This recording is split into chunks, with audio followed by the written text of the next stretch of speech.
Hola, ¿qué tal?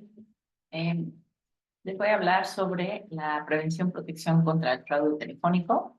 Soy Rocío González Velázquez, soy profesora de la Facultad de Derecho de la Universidad Autónoma de Querétaro. Bueno, como parte de este curso que están llevando a cabo para prevenir el fraude telefónico, pues yo les voy a hablar un poco sobre pues algunas prácticas para que ustedes puedan identificar, prevenir e incluso actuar frente a posibles fraudes telefónicos. Evidentemente, la importancia de este tema radica en que cada vez más son mucho más frecuentes este tipo de conductas que, bueno, consisten sí en un delito llamado fraude, pero en ocasiones también se pueden mezclar con otras casuísticas como la extorsión telefónica. Y bueno, lo más importante siempre es que el que tengamos nosotros información de primera mano para identificar estas posibles situaciones de riesgo, pues son, como se menciona aquí, nuestra primera línea de defensa. ¿Qué implica protección? Bueno, pues básicamente la protección conlleva el que cualquier persona tome medidas para reducir la exposición a riesgos relacionados con el fraude telefónico, o bien si una vez ya se ha actualizado ese peligro y entonces estamos frente a una situación que conlleva un fraude telefónico, pues actuar de cierta manera que nos permita evitar consecuencias negativas, ¿no? Algo así sería como minimizar los daños. Hay dos tipos de protección, la que es de carácter personal, donde, bueno, esta básicamente es la persona, el individuo, quien genera esos mecanismos de defensa o esas medidas para reducir, digamos, los daños. Por ejemplo, cuando somos nosotros quienes estamos recibiendo una llamada de una institución bancaria y nos piden información personal, bueno, prácticamente una buena mecanismo de protección es informar que nosotros nos comunicaremos pues con nuestro asistente ejecutivo o con la persona que lleva nuestra cuenta en dicha institución bancaria y que nos comunicaremos posteriormente, ¿no? Aquí estamos controlando a quién le proporcionamos información. Probablemente esa persona que nos acaba de hablar pues nos estará pidiendo algún dato en particular. Ahora, hay otro tipo de protecciones que no necesariamente radican en el sujeto o en la persona, que es puede ser la víctima del fraude telefónico, sino que más bien son medidas, son mecanismos que utilizan determinada tecnología o son herramientas que, digamos, hacen el trabajo, digamos, por la persona, ¿no? Aquí estamos ya hablando de que algunos teléfonos, algunas compañías telefónicas tienen activadas ciertos sistemas por el que nos avisa que a lo mejor tenemos algunas llamadas que son spam o que nos alerta de que es un número no deseado, o en su caso también existen determinadas aplicaciones que podemos descargar en nuestro teléfono que bloquea por nosotros determinadas llamadas. En este caso tenemos, por ejemplo, la aplicación que opera en el municipio de Querétaro que se llama Cuelga App. Básicamente aquí lo que hace esta aplicación es colgar por mí si detecta que la llamada entrante pertenece a un número telefónico que ha sido registrado previamente por medio de una denuncia ciudadana y se encuentra en el registro telefónico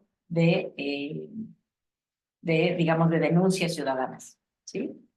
Bueno, prácticamente aquí es la herramienta la que está haciendo el trabajo por nosotros.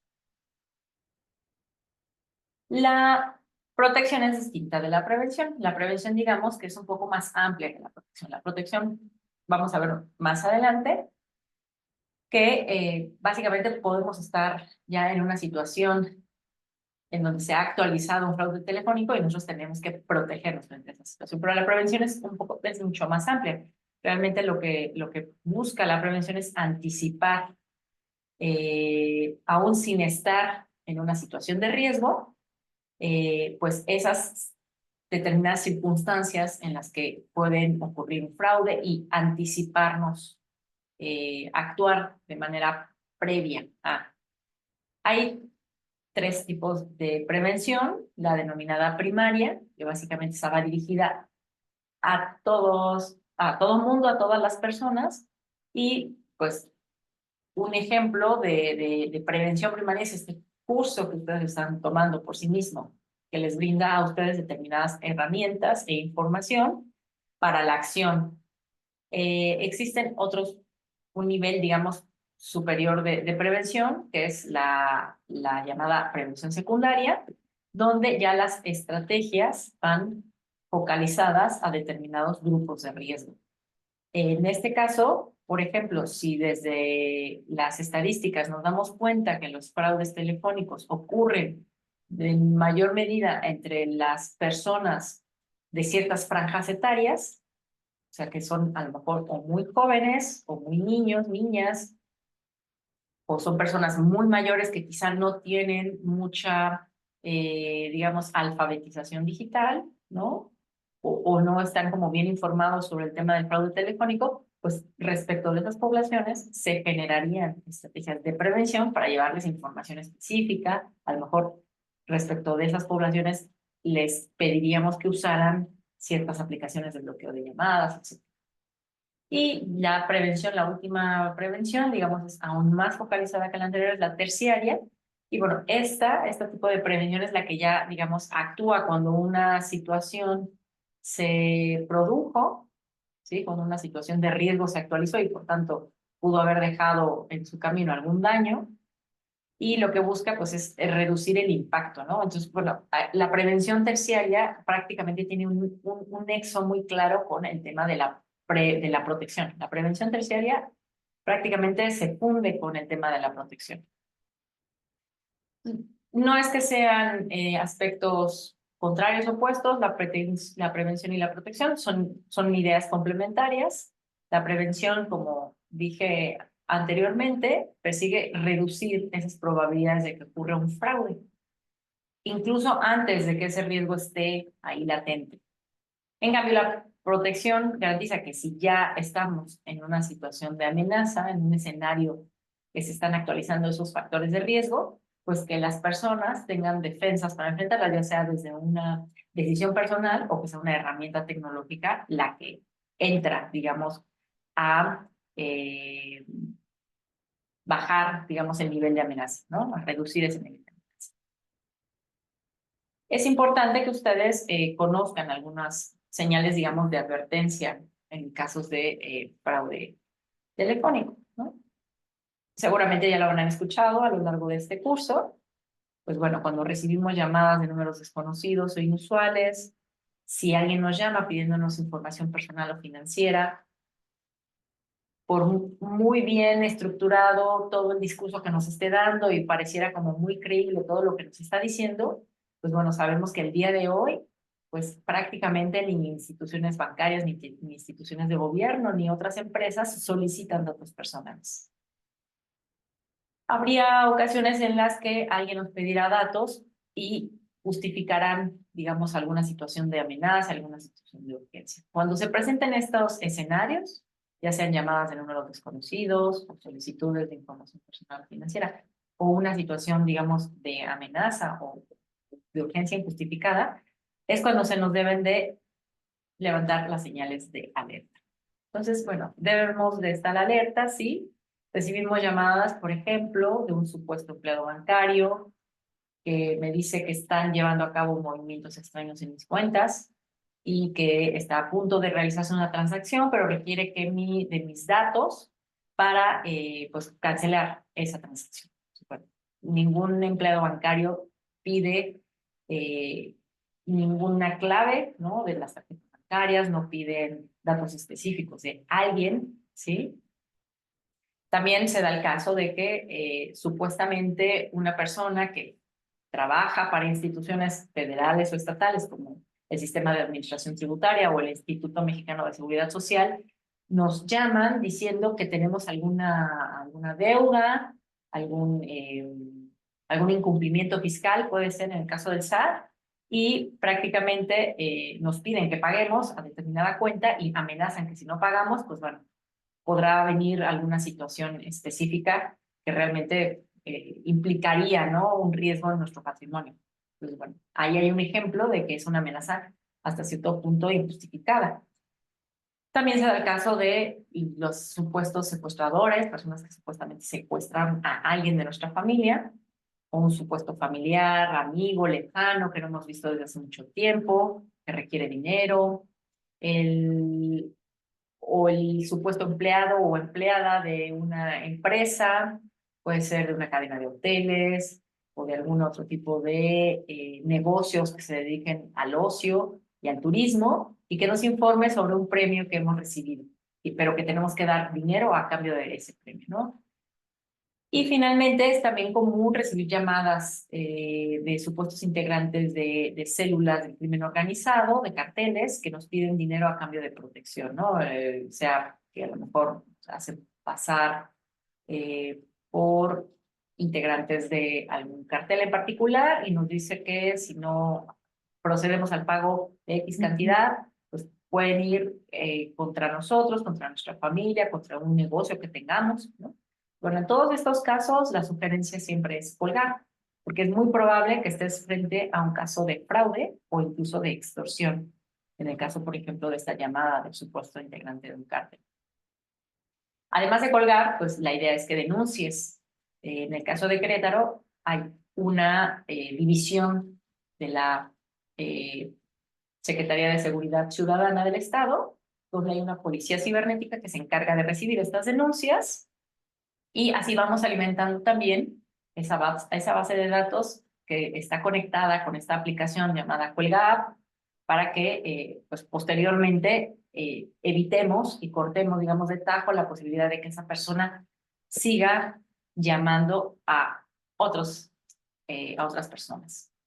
¿Qué otros consejos de protección son importantes? Pues bueno, creo que no está de más, ya seguramente se los han mencionado mucho en este curso, el no compartir información personal eh, a ninguna persona que nos esté solicitándola por vía telefónica, a menos de que ya estemos verificando que efectivamente sus datos los necesitamos para algo, ¿no? Pero siempre hay que verificar. De igual manera, no transfiramos dinero sin antes confirmar la autenticidad de esa solicitud, que realmente esa solicitud sea legítima, que corresponde a algo respecto de lo que nosotros nos vamos a beneficiar.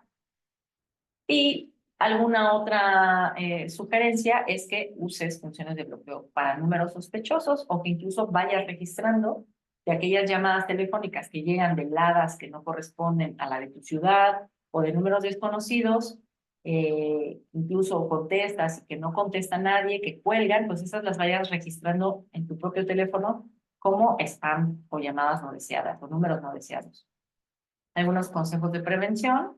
Bueno, en el caso de entornos empresariales, laborales, pues siempre es bueno sugerir a las empleadas, a los empleados pues que tengan determinado comportamiento frente a determinadas situaciones que podrían entrañar un fraude, ¿no? Bueno, se establecen protocolos de seguridad, digamos que son las y los criminólogos quienes se encargan de trabajar de mano con las empresas en la elaboración de estos protocolos.